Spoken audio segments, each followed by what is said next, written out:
Well, thank you very much, Sharon.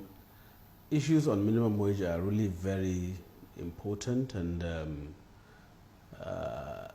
for states, particularly speaking for my own state, when you talk about implementation of minimum wage at the local government level, in Sokoto State, where I preside, yes, we want to pay minimum wage, but when you look at the volume of employees, the number of employees in Sokoto State local government service numbering about 57,000, and then when you implement the minimum wage, you should know what it will come with on heavily on the local government councils. So what we are doing, and we have almost completed, is first to ensure that we have a credible payroll system, and weeding out, of course, ghost workers and realigning, because when I came on board, we realized that there are civil servants in the local government system that are called unscheduled workers. Were just employed generally, maybe 1,000 workers, 2,000 workers per local government, out of patronage, not necessarily based on processes and qualifications, and even the need basis. It was more of a social investment kind of thing. And if you are doing a social investment kind of thing, you are expected to give it some kind of timelines when you will expect that program to wind up. In our own case, those who are brought into the payroll system as unscheduled staff, and then you find situations whereby even the permanent staff were being transferred whimsically from the unscheduled, the scheduled permanent staff to unscheduled, depending on who is who and where your political leaning and persuasion is. So the first thing I did when I came on board was to say, look, every local government worker must be paid no more table payment, must be paid through a bank account. I met a lot of pressure and resistance from some politicians, local politicians, who believed that they were using those as levers of control over some influential people who are on those payrolls that are unscheduled. So they used that to control them. I said, look, everybody must get his pay. And as we speak, we made local government payroll system. Now, no more table payment.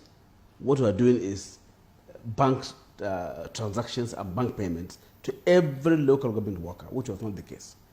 And now we attempted to actually do biometric. We met some resistance. We had to engage NORGE, engage other stakeholders, engage to secure their buy-in. Now they have we have their buy-in. We are now gradually introducing the biometric system. We have gone through the first phase. We're expecting the report from the committee, and then from what I'm hearing, we are likely to discover thousands of ghost workers from that 57,000. Okay, that brings us to this trend of having scheduled and unscheduled worker. Why do you think there's a need to have this set of workers? Do you think it's as a result of poverty, or do you think it's people, politicians trying to play politics with having people into the system that work for them? Can you specifically tell us how the system works and probably why there is a need to have such in the system? I don't think it was necessary. It was just a combination of the two factors. As you rightly said, a number of unemployed people, poverty, and then of course the thinking of the government of the day, which I succeeded to do some kind of patronage to some category of people, like empowerment scheme. But it was done the wrong way. Empowerment such as that in terms of social investments are given timelines. They are programs, and they're expected to wind up at a certain stage. In this case, you rather found them running concurrently with the permanent staff, and then they term them unscheduled and scheduled staff. So I think it was possibly a well-intended program, but not properly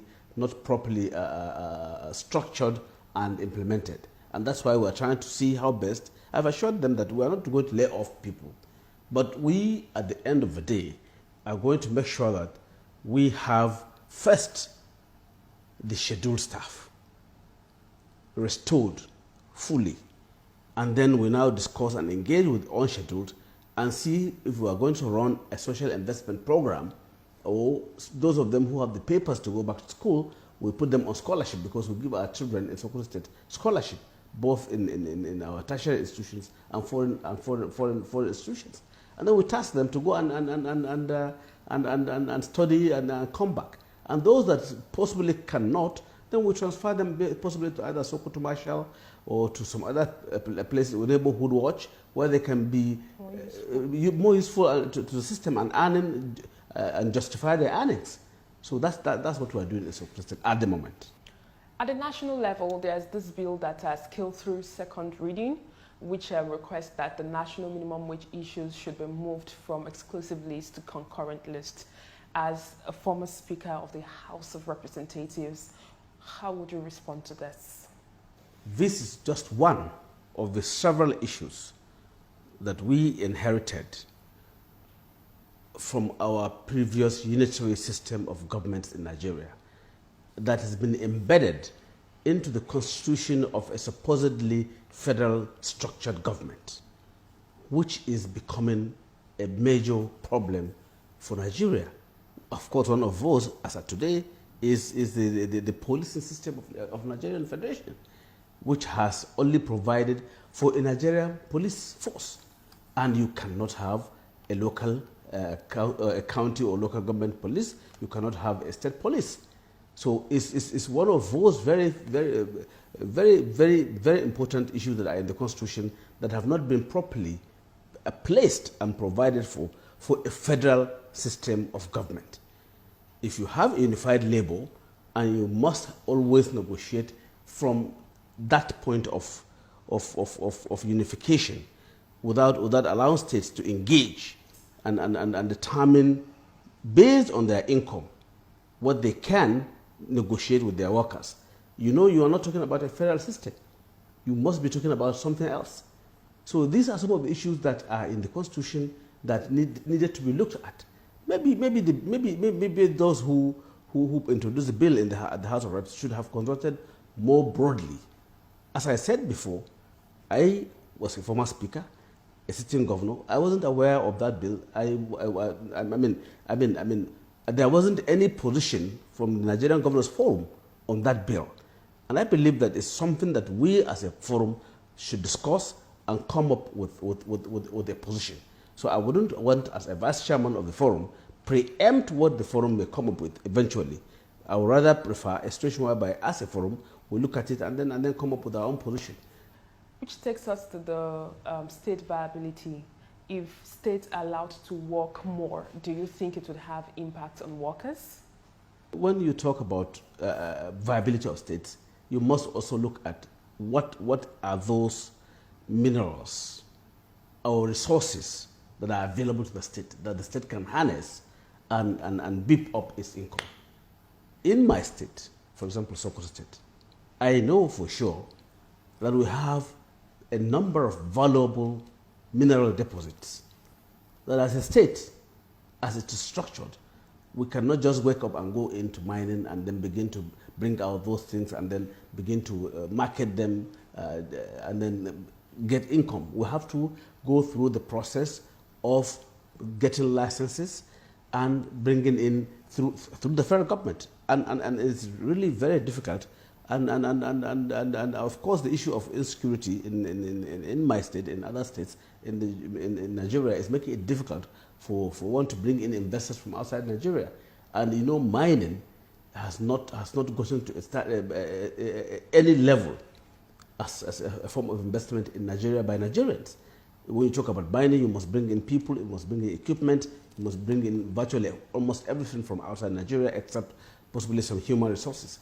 So these are the challenges that states are facing. But I can assure you that when you look at the human, material, resource that are available in every state, including, of course, agriculture, water bodies, animal husbandry, poultry, and all of that, fisheries, every state in Nigeria, realizing its potentials, can stand on its own.